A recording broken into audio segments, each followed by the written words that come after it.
tinry ko sa sarili ko na i-charge yung isang pitsil na tubig at saka yung nasa red na tasa hindi naka-charge.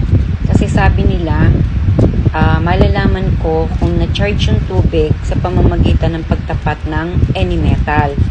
So, nagkataon naman, meron akong quantum pendant.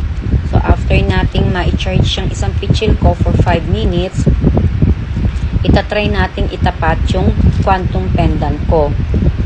Kapag umikot daw yung quantum pendant or any metal na itatapat mo sa chinarge na tubig gamit ang iTera Care device, ito ay iikot. Iikot siya ng iikot para malaman natin kung charge water na ba siya. Kapag ka naman hindi siya iikot. Naka-steady lang siya. Okay? So, ayan. Tapos nang i-charge yung tubig. So, itatapat ko na yung quantum pendant sa chinarge kong tubig. Yan ang iinumin na namin. So, bali 2 pitsil ng tubig ang ina-iTera Care ko araw-araw. Yan. So, malalaman natin kung iikot ba yung quantum pendant ko. Ayan na.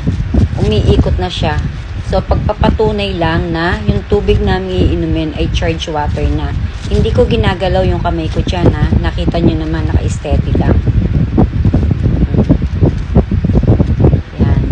So, ite-testing din natin yung nasa red cup. Okay? Sa red na tasa. Para malaman natin kung iikot ba siya o hindi. Hindi siya umikot kasi hindi ko siya chinarge. Hindi siya charge water.